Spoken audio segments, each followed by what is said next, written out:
The Loose Women panel opened the show by discussing the NHS and how it can tackle the country's ongoing obesity crisis. Janet Street Porter admitted to being in two minds about how the NHS can help people and questioned whether additional money should be funded to people who don't look after themselves. She went on to add that one solution could be to come up with a points system like the Air Miles scheme or health passports. I'm in two minds about this because the government has asked Heath Mills to look at how we incentivize people to live more healthily, Janet began. As the bloke that came up with the Nectar and the Air Miles scheme, so maybe one way forward is to give us all a health passport as it was. So, every year, we'd get so many points like Nectar points or Air Miles, or rewards, and we could choose how we spend them and what we spend them on. What if you run out?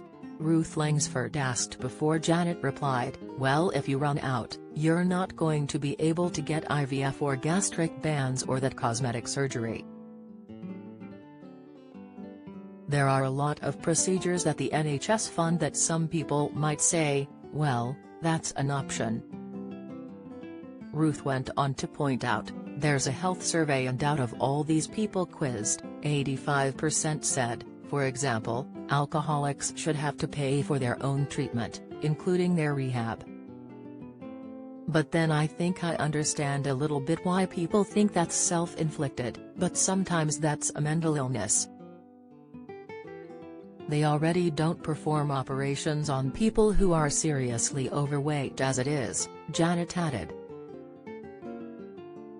I mean, if you're really overweight, you're going to have to wait even longer for a hip replacement or a knee replacement. Kel Bryan also weighed into the discussion and disagreed with Janet's points system idea. She told Janet if there was a scheme and points system in place she would have run out years ago. I think what people forget is that people who are overweight or who have obesity, the incentive for them is I don't want to be overweight, right? Kel said. Because they're the ones that are living in difficult situations. But there are also other factors like low-income families who haven't had the education or the exposure to differences in, nutrition and facts and figures that can help them in terms of raising their children in a way that's healthier. Although Janet argued that it wasn't the job of the NHS to educate children, it should be taught at school.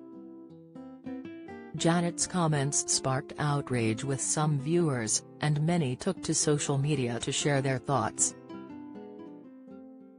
User @DC7073 blossomed, crikey, my hubby has underactive thyroid, which means he struggles with his weight regardless of dieting and exercise. It's not all about unhealthy lifestyles, Janet. Chris raged, at Loose Women pushing a Chinese-style social credit system via a health passport right now. Floating the idea to normalize it, without any comment on the dangers of it. What a vile creature Janet Street Porter is. Well, Leanne said, at Loose Women you cannot ignore the role of privilege in this debate on NHS and lifestyle choices. Obesity and addiction are illnesses, not choices. #LooseWomen. Janet wanting to means test folk. She's okay, she probably had her knee done private, she can afford it, user @D.C.7073 Bloss tweeted. User @GixPipes added, Christ alive, Janet Street Porter basically openly advocating for social credit scoring system, connected to health and lifestyle choices. Sick, Loose Women airs weekdays at 12:30 p.m. on ITV.